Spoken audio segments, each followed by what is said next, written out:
Hi, I'm Dan Schinder. And I'm Steven Schinder. With a special, well, they're all special, episode of Yesshift, shifting through all the changes through Yes, but from time to time we also cover the periphery of the Yes universe, the Yes family, extended family, and other prog news. Yeah, and this episode we're actually talking about Michael Sherwood, Billy Sherwood's older brother, musician, keyboardist, singer, born October 27th, 1959. Sadly passed away November 5th, 2019, but we remember his contributions to music, and so yeah, like this is it. We're doing an episode dedicated to him, talking about his connections to Yes and other works that he's done sort of within that sort of periphery, you might say. And you might wonder, who are these raggedy hitchhikers we picked up? You know, Steve and I have a save the world complex, so no, I'm just kidding. So the gentleman in yellow, his name's Mike Blanco, and Mike had the sad punishment of setting up my enormous drum kit for about 23 years. We've known each other since we were 15, English class.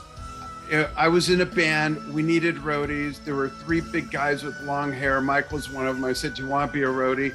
And there it goes. So Mike actually spent, another 10 or 20 years after doing my shit, working with all kinds of different bands. And one of them was Air Supply, where he met Byron, who played keyboards with Air Supply, and they worked with Michael Sherwood, who played with Air Supply. So guys, first of all, thanks for taking time to join us and share some stories about Michael.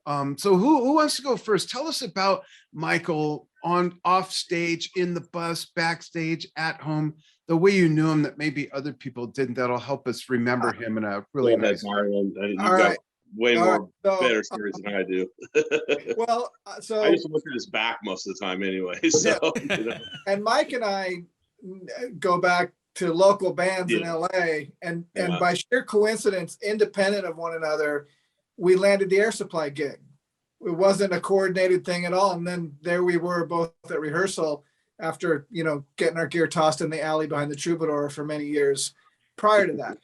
But this particular iteration of Air Supply, they had two keyboard players, and Michael had been with them for quite a while, and I was just filling in.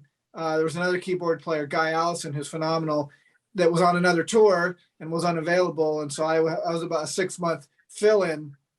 And I was very lucky to come along when Michael was in the band with Air Supply, because he was just phenomenal. He took me under his wing. One of the things that he just basically taught me how to be a live touring keyboard player in an efficient manner. And one of the things was, we had lots of synthesizers and stuff and different patches for each song and what have you. And I was always, from every other band I'd ever played in, was like, all right, song 1 is number 33 and song 2 is number 12. And I'm trying to remember all of these things through the night and not call up the wrong patch. And what Michael showed me was, we took on my chord keyboard, you could name the patches. So what he did was, we named the patches, the name of each song that patch went with. Go figure. And then put them in order in the set list. So basically song 1, song 2, as you stepped your way through, you knew what the next song was and didn't do the intro to a wrong song when, at the wrong moment. So that was something that he was just, couldn't have been kinder, but also I would have to say maybe like one of the most talented, if not the most talented guy I ever met, not just as a musician, songwriter, singer, arranger, all of those things, but could have had and part of, by the way, an incredibly talented family. Billy, of course, his parents led the way. Even Billy and Michael will say their mom and dad were really the true talents of the family, but everybody from top to bottom. I lost my train of thought. Michael could have been, and to everybody who knew him, was a professional comedian. Absolute, the funniest guy you ever met. I mean, just did impressions and could tell stories and could tell a joke as better than anyone. So that must have been one of those things that helped make the grind on the road more tolerable, because a lot of people think that musicians and techs, get paid for working a few hours a day. You get paid from being on the road and the grind and being away from home. You play and tech for free, basically, right? Yeah. It was, I mean, the fun of the road is being on the road, is being out with, the band and the crew and hanging and traveling. Experiences. Yeah. It wasn't, it's not necessarily something you get rich off of, except in a few rare occasions. So you better be having fun. And there was no one more fun to be out with. I know Mike's got a story of the bus story, but I'll tell this one story first, and then I'll hand it over to Mike. And that is when we were, before we went and did the shows I did with Air Supply and Mike and everybody, was Trinidad and Colombia, South America. And then we did some shows in Mexico City. But prior to that, we did 2 shows at the 2 celebrity theaters, one in Anaheim and one in Phoenix. So at the Phoenix show, the band that was opening for us was a band called Venice, which is the kids of the Lennon sisters. And Stevie Nicks, who lived in Scottsdale at the time, sat in with them and did a couple songs before the Air Supply, before we did our set.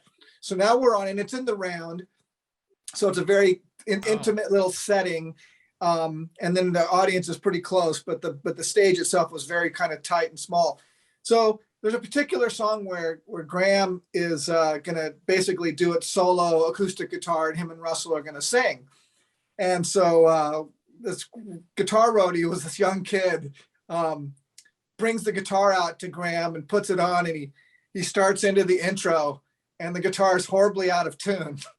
Oh. and it, but like painfully, obviously out of tune. So he just stops and he takes the guitar off, and kid comes back out with another guitar and gives it to him, and he puts that on and walks off, and he starts in, and again, the guitar is absolutely ear bleeding, out of tune, awful. And he comes out with a third guitar and he gives it to him. And thankfully that guitar was in tune. But as the kid's walking off the stage, Mike says just loud enough that the band and the crew could hear him, goes, "Nice working with you." And that was this guy's last show with us. Oh man. The timing, I mean, we were just like biting our lip to not just burst out and laughing in the middle of the, at a very tender moment in the show. Because you knew it wasn't even a joke, really. Oh no, he was gone. No. That was over. Yeah. And that is an intimate venue. I live 100 miles from there, actually, in the mountains. And if you're in the front row, you can literally lean forward and your hands on the stage. You're right there. Everybody. Yeah, it's a short stage, and I'm sure that there was a few, other than the band and the crew, there was a few folks in the first row or two that also got a good laugh out of it. Yeah. And, so, Mike, what's the bus story? Well, I just, one of the things that I remember was, Mike always had the video camera going for his Cafe Con Leche movie, which I never saw, but I know I'm in it. It's called Cafe Con Ralph has it. Oh, Ralph does have it. Okay. Yeah. It was he was taking video camera from the first day of the tour to the end of it, and it's a conglomeration of all the different stops and everything. And just whenever he always had the camera on, and I just remember the one time when he was filming, and Byron reminded me, it was in Villavicencio, Colombia, and he was taking a picture outside the back of the bus as the bus is driving, and there's 3 or 4 people on bikes hauling ass after the bus, and all of a sudden the bus had to stop, and 4 people, and he's right on top of it. And just everybody in the back of the bus is just cracking it up, and it was just, of course, there's many instances that you can just remember, but he was always a laugh. Waiting to happen. Absolute best Archie Bunker and Edith impressions. Yeah, Sam. Oh wow, really? Oh yeah, no, he was. I mean, they were. Did he do the song, the opening song? No, he would do just Archie Bunker complaining about stuff. Just Eat it.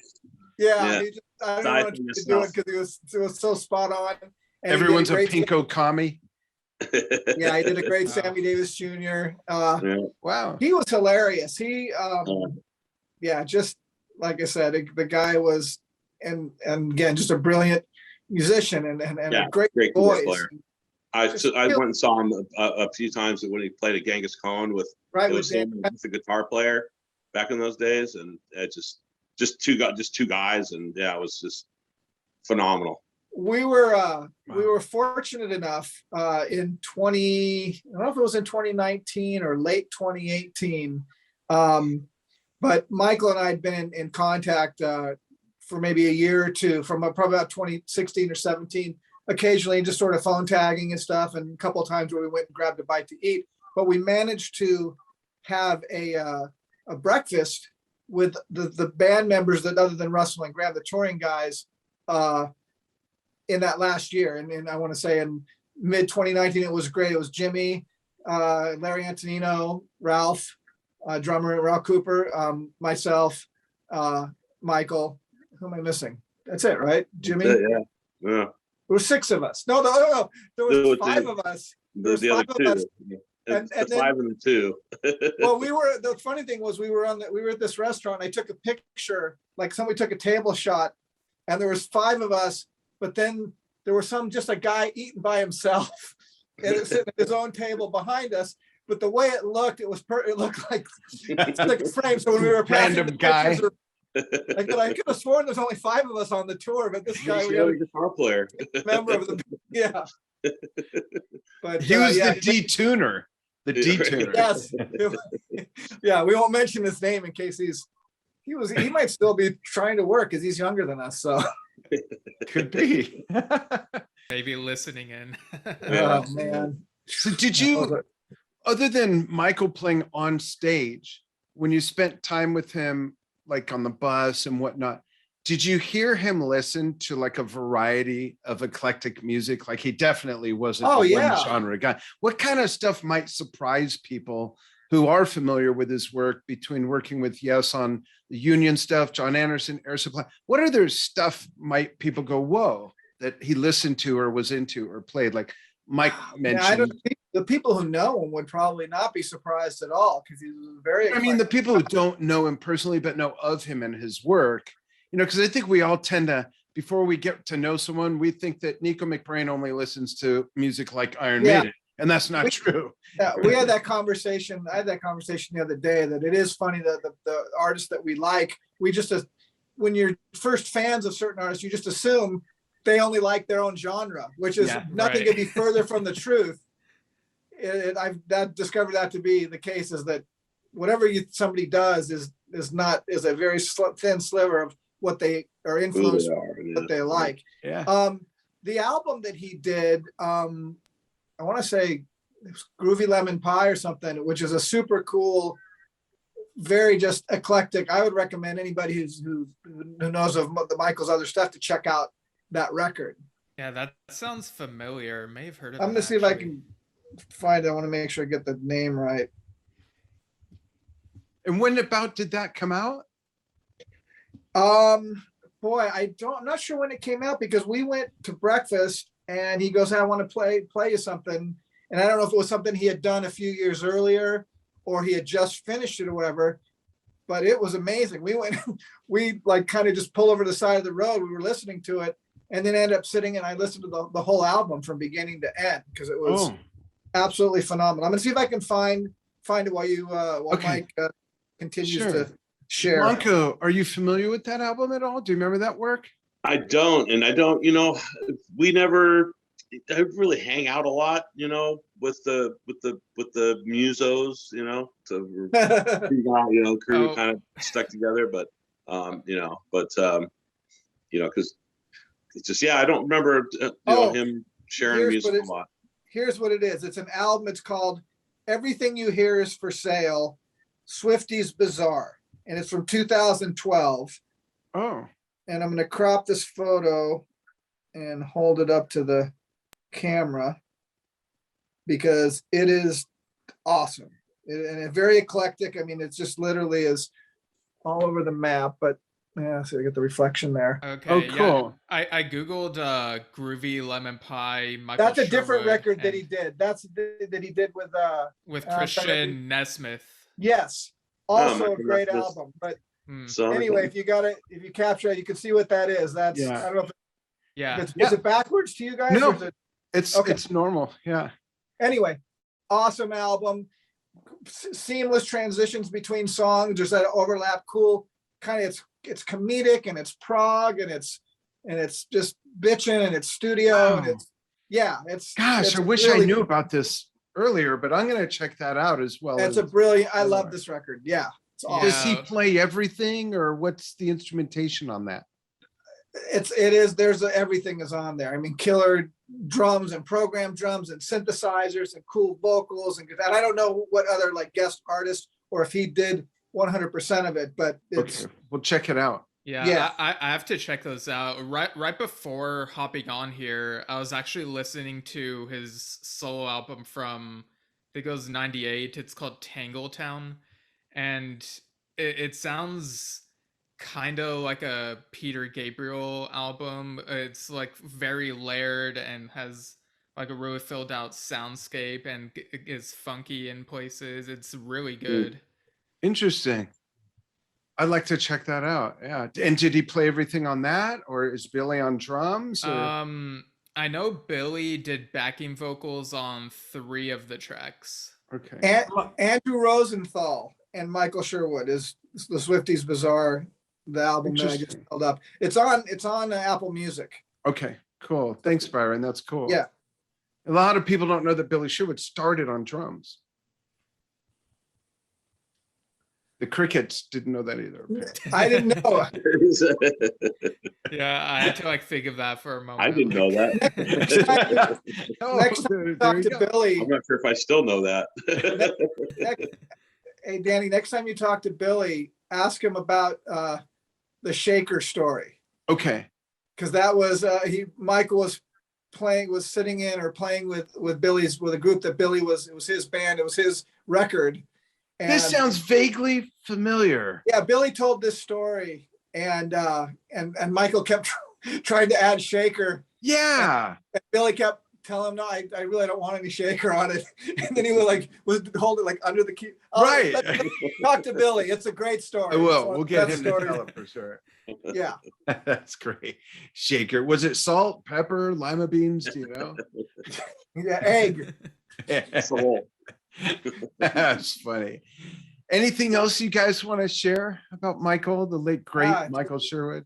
Just miss him a lot, you know. Yeah. It was a shock and decades, You know.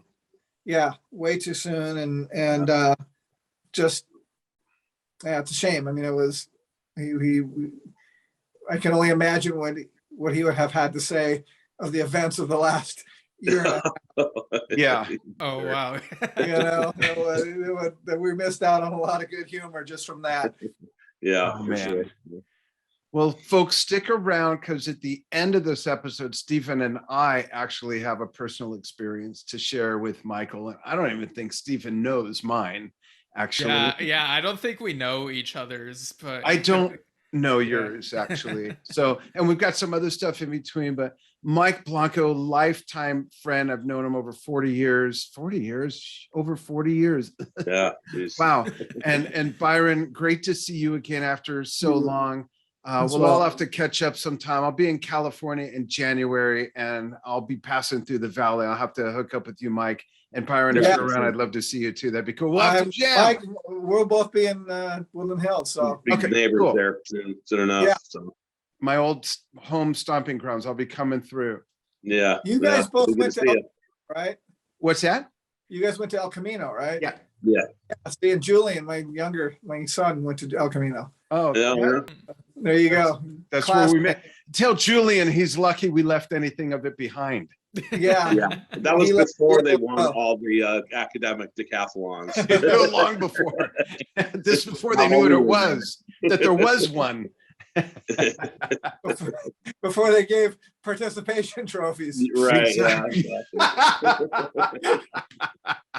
That's funny and true. Thanks, guys, so much for joining us, and we'll Oh, talk you're welcome. soon. Folks, stay on board. Thanks, guys. All right, you got it. All right. Thanks. Bye-bye. Take care. You too. Thanks. So, folks, we have some other fun stuff that we are going to cover that have to do with Michael Sherwood's, basically his pedigree in music. So, Steve, where do you want to begin? You want to begin with the stuff with Union, Byron and Mike, and mentioned Jimmy Hahn, the tie-in there. Jimmy, of course, also did some what's that acronym again? BHBIEIO. ABWH tracks on Union. Yeah, let's talk about that. Is that okay? Yeah. There's actually some stuff you have in the notes. And folks, I take no responsibility for the good points of these shows.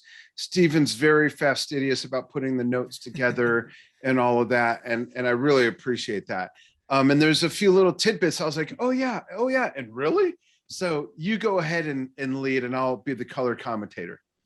Right. So Yes fans are, lots of them, already very familiar with Union and how that whole thing came together.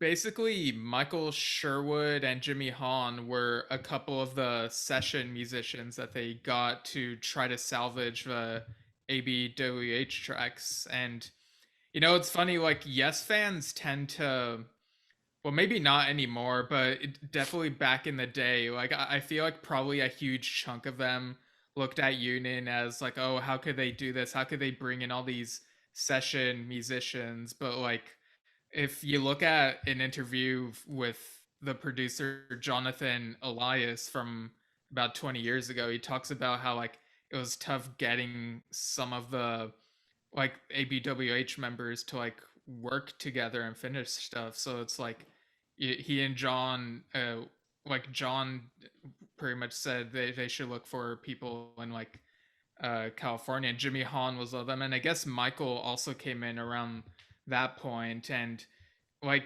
people like Michael look back on Union like it's, you know, like, it was just such an experience, like an honor working with these people, that because Michael and Billy as well, like, if they were Yes fans, like, they grew up on Yes. Michael, I think, listened to Yes, and, like, that rubbed off on Billy. You know, Billy got into Close to the Edge in, like, the early 70s, and it was just from Michael. Michael born, as Steven said, in 59, and Billy was born in 66. He's a few years younger than I am. So there was that, I think. So okay, so there was that age difference where he had that older brother influence of that stuff, and I'd say it did rub off on him a bit. Yeah. But some of the stuff that Michael did with the Union material, some of it I didn't know, and some of it I forgot. You mind if I read off some of the list, Steve? Yeah, go ahead. So here's some of the things that were Michael Sherwood's contribution to the Union album. I did backing vocals on I Would Have Waited Forever, which is the first track on the album. Very layered vocals and an upbeat song with more the ABWH side of the band. And it scares the crap out of you, like, right away. Yeah. You turned it up, you're ready for it. So, bam, you're right. I Would Have Waited Forever is really a cool song. Shock to the System, one of my favorites, one of the very few that they played live. So I could totally hear him, you know, working with all those vocals. Without Hope You Cannot Start the Day, Silent Talking. Angar Wat is one that surprised me. And I have to go back and listen to that because they can't hear the whole thing all the way through in my head. So I'm curious about that. Yeah, he actually, like, he told me all this stuff like several years ago, but he said that for Angkor Wat, he wrote the answer, like, to return, you know, that line, and he said he was replaced by Chris Squire eventually. So yeah, I think he once said on some of the material he, like, did some backing vocals and then was replaced by Chris, which, I mean, I could kind of hear it. So but yeah, he also did Dangerous and Take the Water to the Mountain. I actually have something to say about Take the Water, but were you about to say something? Yeah, I was just going to say regarding two things. Chris is the only member that crossed over to the other camp, and that helped tie it all together to make it sound more congruent. Like, yes, because you can hear Chris on songs that were already recorded. And then Dangerous is your favorite on the album. Am I right? It's my least favorite. Oh, I got it mixed up. I'm sorry. We did a whole episode on Union and I'm just not remembering. Oh, yeah. I thought you were like teasing me right now. No, actually, I was serious. Yeah, like Dangerous is actually possibly my least favorite Yes song. So what's your favorite on that album? On Union? What's your favorite of these that Michael contributed to? Out of these, okay. So I have a guess. I'm going to say it's Shock to the System. I mean, that is a really good one, but I think it might be I Would Have Waited Forever, unless we take into account the extended version of Take the Water to the Mountain. And is that what you were going to comment on? Yeah, so people can like find this on YouTube or whatever, but there's this extended version of Take the Water to the Mountain before it got cut shorter for the actual album. And I remember one time, I don't remember if I shared the song in a Yes group or if someone else did, but Michael basically commented saying that like he remembered like Jon listening to the outro and like, I love the outro and how it sounds, but apparently Jon listened to it and was like, there are no Yes members on this. And I guess that's why they cut. I remember hearing that. Yeah, I remember reading that. Yeah. Years ago. It's wild because it's such a great outro. So like to cut it out just because there's no Yes members on it. I mean, I like someone could like listen to that and make the case that, I guess he can have Yes with like not a lot of familiar people, type of thing. But it's interesting, yeah. But I do get the argument that there were no Yes members playing at the time, and after all, it was a Yes song, quote unquote. It's just that the final version ends so abruptly, like once you know the extended outro, It makes you want that. Like, why would? Yeah, that makes sense without an explanation. Go ahead and give some of the other things that are there. You did a couple of them. Yeah. So Michael on Without Hope, He Cannot Start the Day. Michael sang the counterline at the end, I can see what you're thinking of. And I listened to it earlier and I was thinking, okay, this might be where Michael's. Oh, I didn't know that. Part, maybe. Okay. Yeah. And he wrote many of the I'm guessing that's background vocal ideas with Ian Lloyd. Ian Lloyd, another vocalist who did like apparently a bunch of the like some of the vocal stuff on there. Like there are moments where apparently he sounds like Jon, but it's him in certain places. Really? Yeah.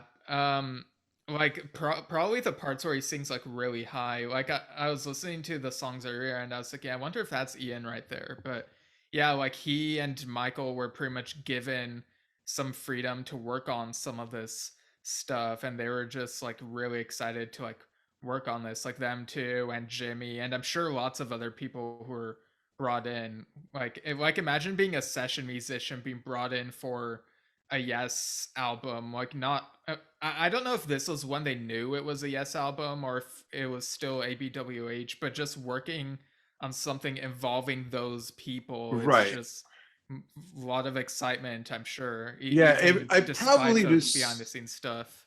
Yeah, and I'm guessing that even to them, it kind of didn't make sense to them at first. I mean, how could it? There's no other Yes albums that have that. Yeah, like I remember every once in a while, Michael would look back fondly on these days, like I'm talking about it on Facebook, and he'd be like, they were so divided at that time, but we were just glad to have fun on this sort of stuff, like working on this album, Yeah, that's awesome. And then he actually was called on to do some work with Jon Anderson from the Henry Potts Blogagazoo post. Does the color of the sun turn crimson white? Jon Anderson's Sunlight. Go ahead and elaborate on that. Yeah, so this is we've kind of alluded to it in an earlier episode, how like in the summer there was this production music that sort of surfaced online titled Sunlight, which Jon Anderson had done with Jonathan Elias, and Jimmy Hahn was involved with that stuff as well. He was even a co-writer on some of it. And so thinking like earlier today, I was remembering, I remember Michael once said he was working on stuff with Jon Anderson that didn't see the light of day. I wonder if that might have been related. So it sounds like it might be a separate project, but around the same time. But here's what Henry Potts's blog says. In recent years, Elias helped with Anderson's 2011 digital release, Open. Around then, the two began a more substantial collaboration. Late 2012 and into 2013 saw sessions with Elias, Anderson, Hahn, and Michael Sherwood, who sadly passed away in 2019. So it was Jimmy Hahn, Jonathan Elias, Michael Sherwood, and Jon Anderson. The material was described as a mix of Anderson Elias compositions and Anderson Hahn compositions. In January 2014, Michael Sherwood described what they had been working on, and it quotes him saying, "Here are some working titles to chew on: The Given Love, The Remembering Gate, Children Yet to Come, Songs of Solomon, and some 9-minute orchestral thing, which I think was called The Given Love Part 2. They were all sounding so good. Also, some Anderson collabs with Mr. Hahn were taking place." And the paragraph in the blog ends with, "However, the whole project had stalled then." So it sounds like this was going on parallel to Sunlight with Anderson and Elias. But yeah, I remembered one time Michael mentioned that he worked on some stuff with Jon, and he guessed that Jon got busy with other stuff. And I remember I asked him if he could say anything else about the songs, and he was like, "Yes, they are beautiful." and, and it's like, okay, fair enough. I guess I'm not gonna press further about it. But apparently a year ago, on September 17th, 2020, The Given Love was released on Jon Anderson's YouTube channel. And there's a video of it, and it's basically it's a quieter song, has some piano, which I mean, that's got to be Michael, like it's that song title, and it's, it's the continuing theme that Jon likes to put in some of his music. People have to have this togetherness type of thing. It sounds really good. I'd like for more of this stuff to surface. That would be great. That really would. And Stephen and I both have kind of some interesting, funny anecdotes, and we'd love to hear from you if you have favorite music that you're aware of by Michael or that he's played on, if you knew him, if you ever met him. We would love to know that. And we're going to have Billy on, I'm sure, for a whole separate episode, and we'll touch on his memories of his brother when we do that. But Steve, you want to go first? Mine's real short. Steve, you go first. Yeah, but first, I just want to say real quickly that I've listened to some of the stuff from Logic, which was a band that Billy and Michael and Jimmy Hahn as well were in back in the 80s. Yeah. They did an album called Nomadic Sands, and it sounds really good. It's very 80s AOR, maybe with a touch of like 80s Peter Gabriel, and it's really good. Like you can listen to it and sense it feels of that era, but also you could sense a through line that would continue into some Billy projects like World Trade and Conspiracy. And on the second Conspiracy album, actually, Michael played additional keys on the songs New World and the title track The Unknown. Oh, wow. That's cool. Yeah. Working with his brother and with Chris, I suppose. So, yeah. That's awesome. Yeah, but so the story that I have about Michael, It was about 7 years ago. It was the summer that Heaven and Earth came out, and it was before I was going to college. And Billy was working with the now revived Mabel Greer's toy shop. It was around the time they were putting out that first album of that time. And that's weird on its own. That's a whole weirdness, right? Yeah, like that must be a world record for longest gap between disbanding and reuniting. But yeah, but anyway, like 68 to 2014. But anyway, so I remember in one of the Yes groups, there was like some post about it, and I made this joke where I was like, there are only 2 founding members in Mabel Greer's toy shop now. 2/5 Mabel Greer's toy shop is not Mabel Greer's toy shop type of thing. You know, making fun of the like 3/5 Yes type of crowd. And we could make the argument that an even longer gap, I think, would have been Robert Plant and John Bonham's Band of Joy, that they were not in once they joined Led Zeppelin. And then a few years ago, Robert Plant started up a new lineup and band and called it the Band of Joy. And he was the only member from the Band of Joy. So I don't know. Those are pretty neck and neck. I'd have to actually look it up, but go on. Yeah. So I made that comment and I was feeling really good about that joke. And, like, so much so that I was even like playing with the idea of making a Facebook group with that name. Like 2/5 Mabel Greer's toy shop is not Mabel Greer's toy shop. And then like as I was making the group, Michael Sherwood messages me a screenshot of like a conversation he's having with a friend, and they're like, how freaking funny would it be if someone made a group with that name? And they're like, who would do it? And one of them's like, Steven Shinder, he's young and doesn't give a fuck. And so that's my son. Yeah, like Michael sent me that screenshot and he was like, this will be pretty funny. And I was like, it's funny that you say that because I'm actually in the middle of making a group. But then like we continued talking about it, and then we were thinking, you know, would this be a good idea to make it public? Like, I'm not sure like if everyone would get the joke, or if some people would think that maybe it's a slight against Mabel Greer's toy shop, and like we don't want to like shoot them in the foot or anything. And we were like, yeah, maybe we should tread lightly. And so bucket, blow their leg off.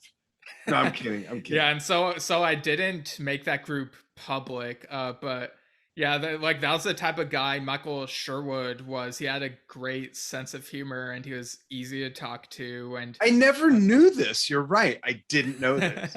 That's hilarious. And I'm pretty sure you don't know my story.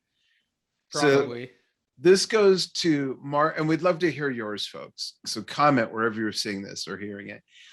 March 2000, I had two tickets. So another guy that I grew up with. So I mentioned Mike Blanco, who was on earlier, who did my gear for 20 years, 23 years, from the time we were 15 till I was, what would that be? 28? My math brain is just off. Whatever, 30 something.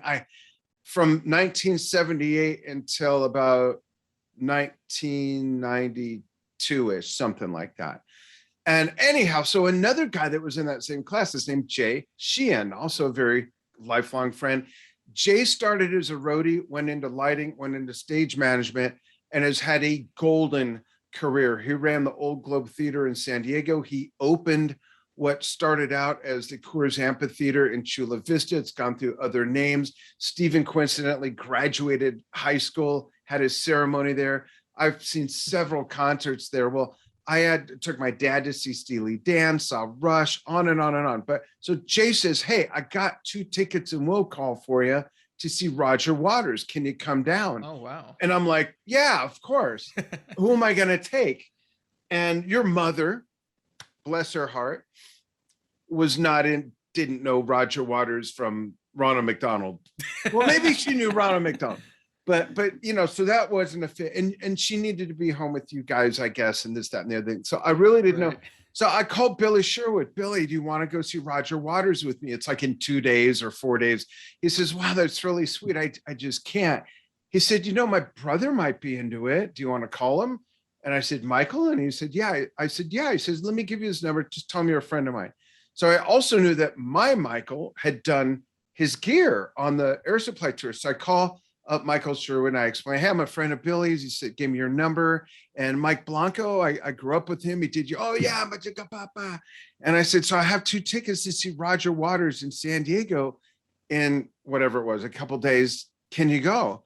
And he says, oh man, that is so cool. I would love to, but I can't. I got sessions, this and that. So I hung up the phone. I'm like, fuck. So I took my mom.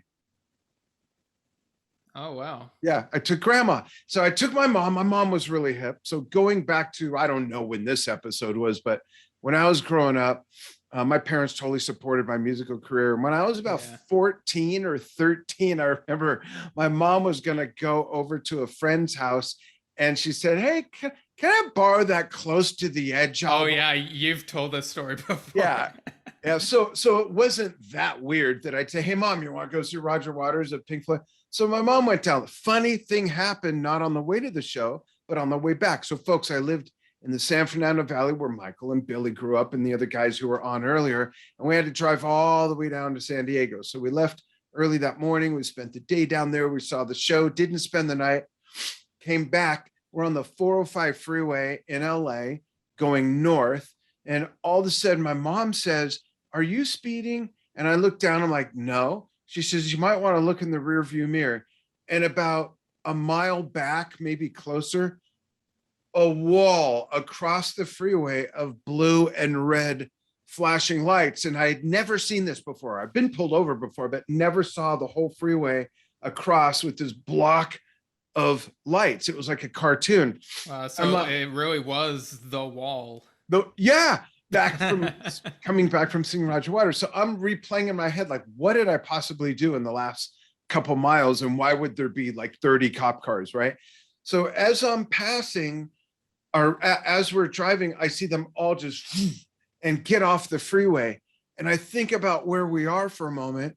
And this is March 26th, pretty sure that was the date of 2000. And I realized Staples Center, Lakers championship game, they won. There must be rioting. And that's exactly what it was. Oh, wow. Isn't that bizarre? And my mom was there to experience it with me and get the shit scared out of her, thinking I was doing something crazy or had bundles of heroin in the trunk of her car or something. So yeah, that's my Michael Sherwood story that led to all that other nonsense. Well, that's a really wild story. Yeah, I loved going with my mom, but it would have been nice if Michael went. Yeah. But folks, give us your Michael Sherwood story. Keep it clean. And Michael, we miss you. You've left behind a wonderful legacy, some of which we're going to dig into more with those albums that Byron mentioned. I'm eager to hear those, especially with those descriptions. So Steve and I, let's dig into those, and we'll bring them back on another episode later when we talk about some Yes periphery and some prog news. And folks, stay tuned for more. You can email us with thoughts, suggestions, comments, questions, donations at yesshiftpodcast@gmail.com. And Steve, they can find us where online? They can find us at anchor.fm/yesshift. And there they'll find all the different platforms we're on, like Spotify, Apple, and all sorts of weird places. And also go to our Facebook page, facebook.com/yesshift, where you can find all the video versions of the episodes that have video versions. For better or worse. No, actually, on the video versions, you don't only get us, but usually a lot of visuals, even clips cut in, and it's a lot of fun. So 2 different experiences, however you prefer to pick your poison, pick it, ingest it, enjoy it. And we will see you again soon on some more. Thanks, everybody, for following what we do. And thank you, Michael Sherwood, for all your contributions to a wonderful world of music. Yes. Happy birthday, Michael Sherwood. All the good Michaels are born October 27th.